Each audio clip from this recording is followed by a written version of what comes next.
नए जमाने का पुराना ससुराल। बहू, स्वागत है तुम्हारा हमारे घर में।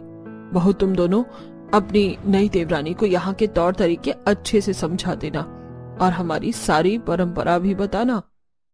जी माँ जी। दिशा, हम तुम्हें तुम्हारा कमरा दिखाते हैं। कितना बड़ा ससुराल है मेरा। मेरी सास और दोनों जेठानी कितनी अच्छी हैं। कहाँ मैं पहले अपने गरीब छोटे से घर में रहती थी, पर यहाँ तो सुख सुविधाओं की सारी चीज होंगी। अब तो बस मेरी मौज है। आखिर मैं इतने बड़े घर की बहू जो बन गई हूँ। दिशा कुछ सपने लिए अपने ससुराल में आती है और अगली सुबह होते ही सुबह 4 बजे दिशा की जेठानी निशा और आरती उसके कमरे का दरवाजा पीटती हैं। और जब दिशा कमरे का दरवाजा खोलती है तो वो सुबह सुबह अपनी जेठानी को हैवी कपड़े और गहने में देखती है। आज तुम्हारी पहली रसोई है और हमारे घर में सब सुबह के 6 बजे तक नाश्ता कर लेते हैं।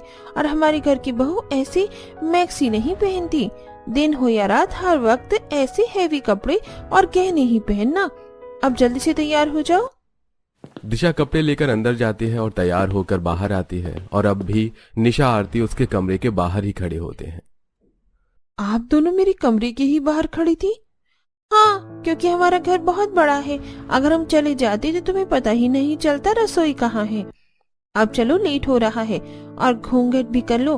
हमारे घर की परंपरा है कि बहू घूंघट में ही रहती है। दिशा अपनी जेठानी के साथ रसोई में जाती है और रसोई में जाते ही रसोई में मिट्टी का चूल्हा, बर्तन, सिलबट्टा और रसोई में फर्श न देखकर हैरान रह जाती है। हम इतने अमीर हैं, इतना बड़ा ससुराल है, फिर हमारी रसोई इतने पुराने जमाने की क्यों है? जमाना बदल गया है, लोगों ने नए तरीके अपना लिए, पर हमारी सास आज भी पुराने ख्यालात की है। हमारे घर में आज भी पुरानी परंपरा चलती आ रही है। अब जल्दी से पहले गोबर से जमीन लीप लो, उसके बाद मिट्टी से मिट्टी का चूल्हा लीप लेना, जब तक मैं और आरती मक्खन और सिलबट्टे पर मसाला पीस रही हैं। क्या मक्खन निकालने के लिए और मसाला पीसने के लिए भी हमें पुराने तौर तरीकों के हिसाब से करना होगा? ये मैं कहाँ आकर फंस गई। करना तो पड़ेगा। पिछले 5 सालों से हम भी करते आ रहे हैं। जो चीज इतने दिनों से हम सह रहे थे, अब तुम्हें भी सहना पड़ेगा। माँ जी यहाँ आए उससे पहले काम पर लग जाओ। न चाहते हुए भी दिशा को अपनी पहली रसोई के लिए सबसे पहले मिट्टी के चूल्हे को लीपना पड़ता है। उसके बाद वो गोबर से पूरी रसोई की जमीन को लीपती है। साथ ही वो कुछ पुराने जमाने की मिट्टी के बर्तन में खाना मिट्टी के चूल्हे पर खाना बनाती है। कितना धुआं हो रहा है। मैंने तो अपने मायके में बस एक दिन मिट्टी के चूल्हे पर खाना बनाया था। हम गरीब थे, पर हमारे घर में भी गैस सिलेंडर था। तुम तो गरीब घर से हो, पर हम तो अमीर घर से हैं। पर फिर भी देखो, हमें यहाँ आकर ये सब करना पड़ रहा है। इतने भारी कपड़े और इतने सारे गहने पहन के मुझसे काम नहीं हो पा रहा। पर आज मेरी पहली रसोई है, पहली रसोई तो करनी ही पड़ेगी।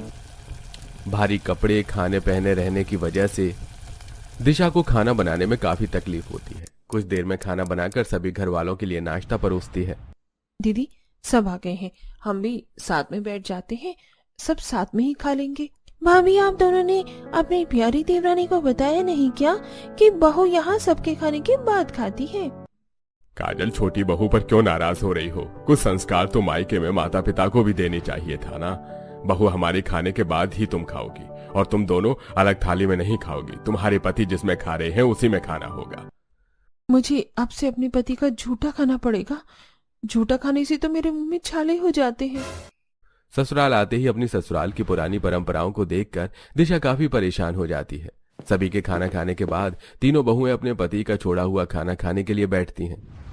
अरे, इतना मुंह क्यों बना रही हो? देवर जी ने तो खाना छोड़ा है, खा लो। 1 दिन 2 दिन अच्छा नहीं लगेगा, फिर धीरे धीरे आदत हो जाएगी। हमारी तरह जल्दी खा लो। उसके बाद हमें मिट्टी के बर्तन में दही जमानी है, मक्खन भर के रखना है और अचार भी बनाना है। पर अचार तो बाहर से ला सकते हैं। भला अभी के टाइम पर घर में कौन मक्खन और घी बनाता है? हमने तुम्हें बताया था ना, नए जमाने में भी हमारा ससुराल पुराना है। जब ससुराल में कदम रखा तो कितने सारे सपने देखे थे, पर सुबह होते ही सारे सपने टूट गए। जो दिशा ससुराल आकर बहुत खुश थी, वो एक ही दिन में परेशान हो जाती है और भारी कपड़े गहने पहनकर अपनी दोनों जेठानी के साथ घर के सारे काम करती है।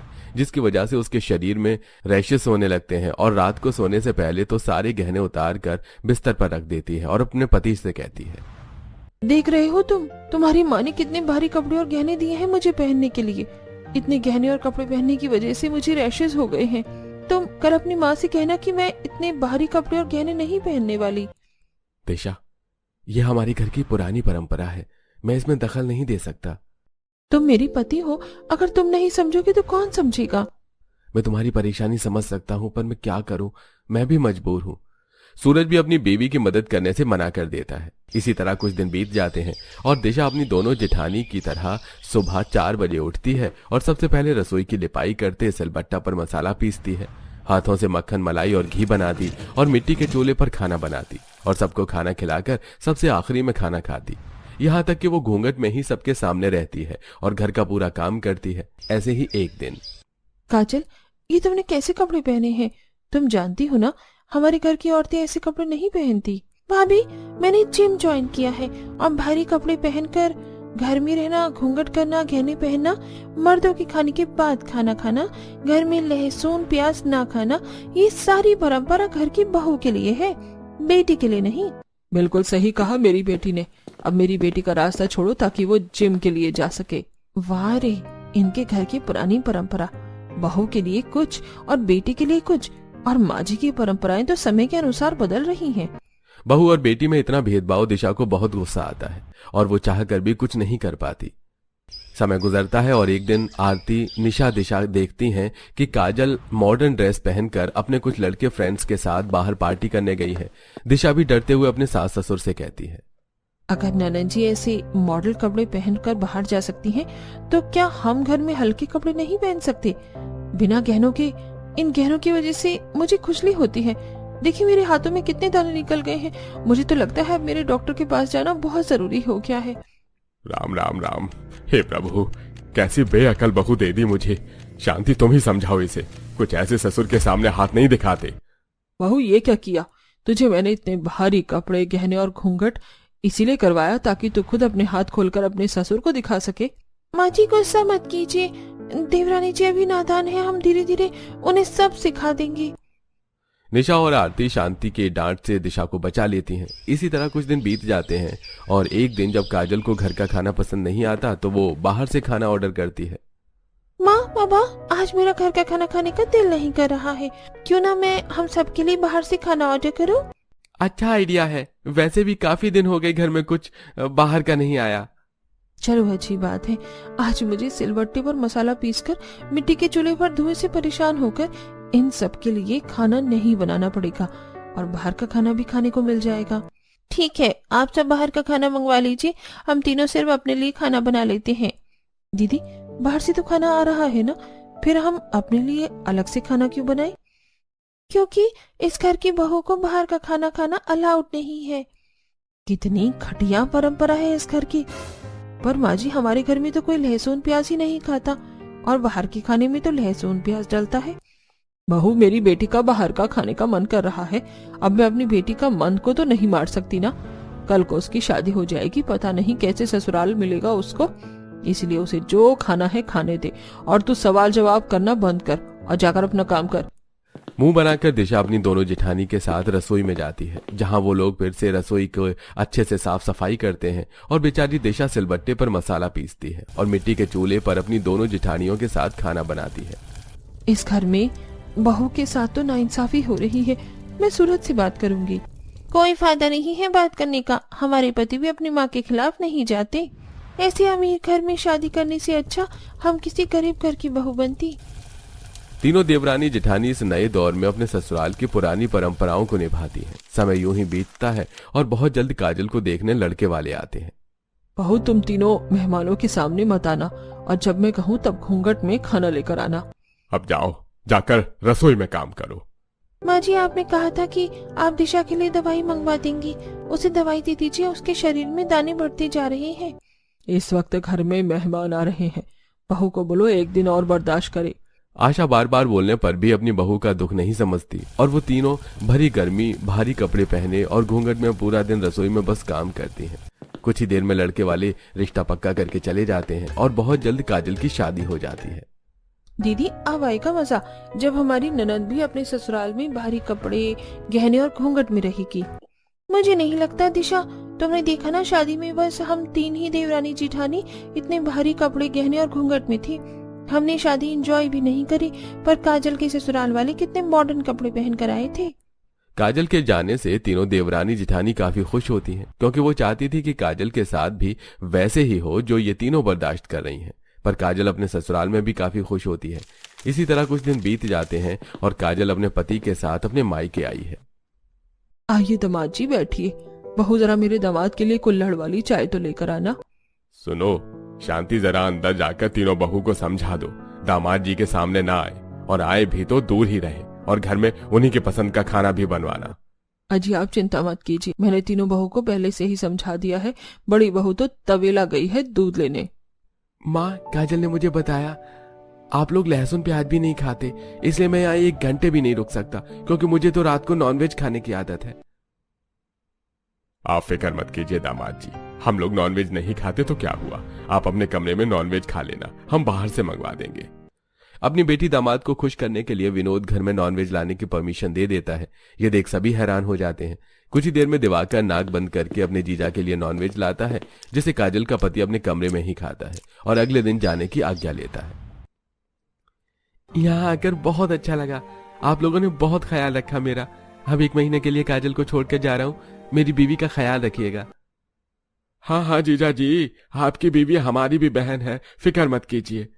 अरे दीदी, हमने तो सोचा था शादी के बाद इससे हमारा पीछा छूटेगा, पर ये तो 1 महीने और यहीं रहेगी। अब तो हमें कोई तिगड़म लगाना ही पड़ेगा। काजल के यहाँ रुकने से तीनों बहू काफी परेशान हो जाती हैं। वे तीनों आपस में बात कर ही रही होती हैं, तभी शांति अपनी बहू से कहती है, मेरा पूरा घर अशुद्ध हो गया।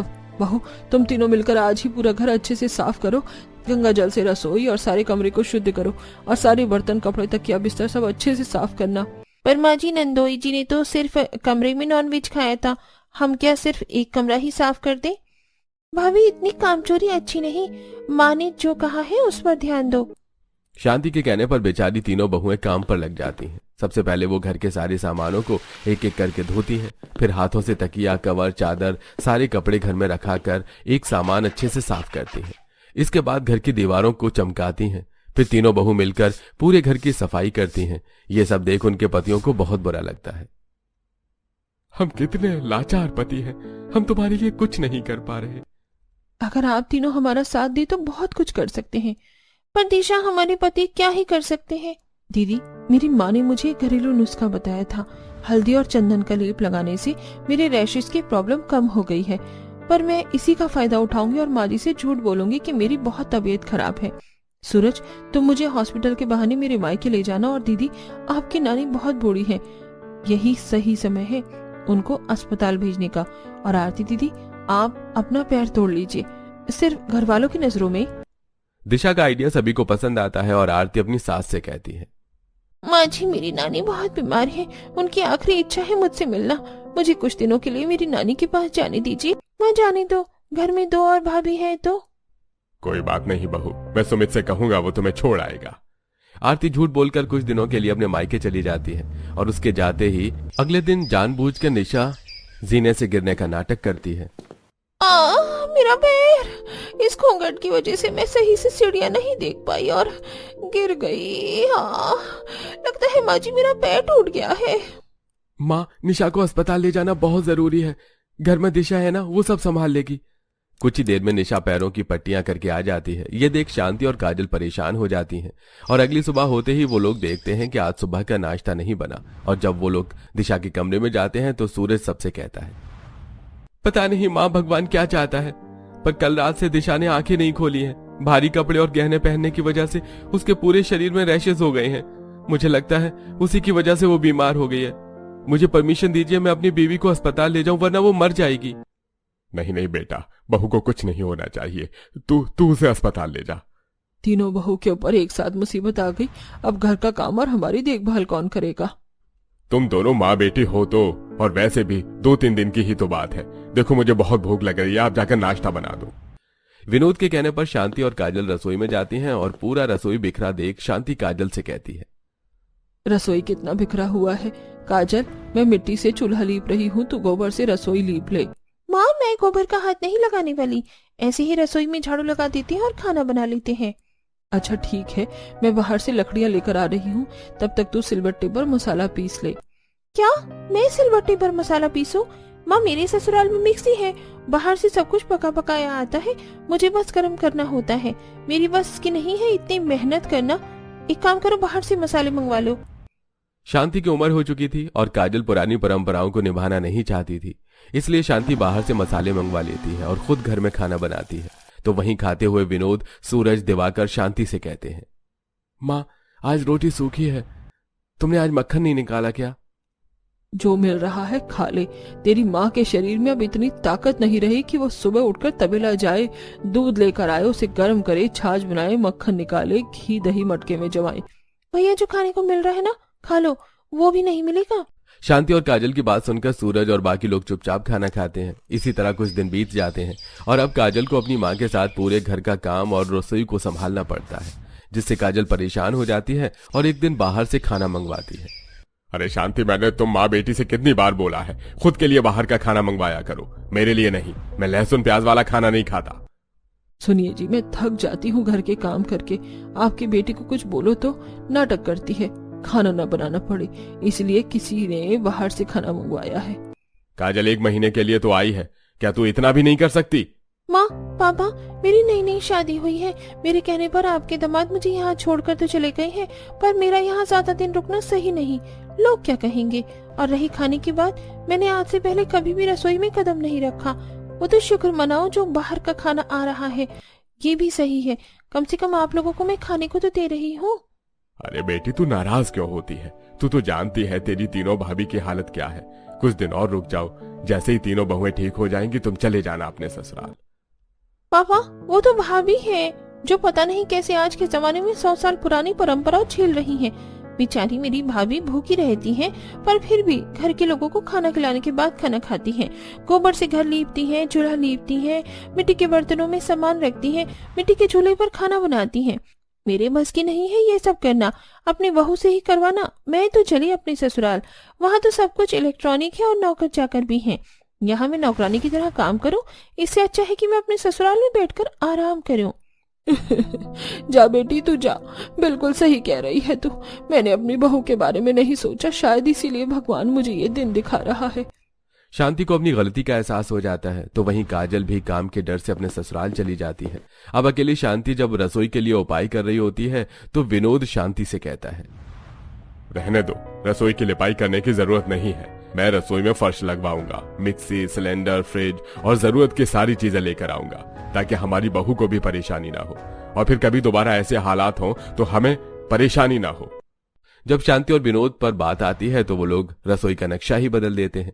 कुछ दिनों बाद आरती अपने ससुराल आती है, तो वहीं निशा भी अपने पैरों की पट्टी खोल लेती है और दिशा भी घर आती है और उनके आते ही शांति अपने हाथों से तीनों का घूंघट हटा देती है। तुम तीनों को अब इस घूंघट में रहने की जरूरत नहीं है, और ये गहने भी उतार दो और वो कपड़े पहनो जिसमें तुम कंफर्टेबल हो। हाँ बहू, हैरान होने की जरूरत नहीं है। तुम्हारी गैर मौजूदगी में हम समझ में आया कि तुम तीनों पर क्या बीत रही है, इसलिए तुम तीनों के लिए एक सरप्राइज है। तुम तीनों रसोई में जाओ। तीनों बहू रसोई में जाती हैं और मॉड्यूलर किचन देखकर काफी खुश होती हैं। दीदी, कहीं मैं सपना तो नहीं देख रही? दिशा, ये सपना नहीं, हकीकत है। बहू, अब तुम्हें काम करने की कोई परेशानी नहीं होगी। हमने चिमनी भी लगा दी है, न धुआं न ही चौका, और मसाले पीसने के लिए मिक्सी है, और अब तुम्हें घर में मक्खन, घी, दही बनाने की जरूरत नहीं है। ये सब हम बाहर से मंगवाएंगे। थैंक यू सो मच माँ जी, आज मुझे लग रहा है कि मैं सच में अमीर घर की बहू हूँ। मुझे तो सारी खुशियां ही मिल गई।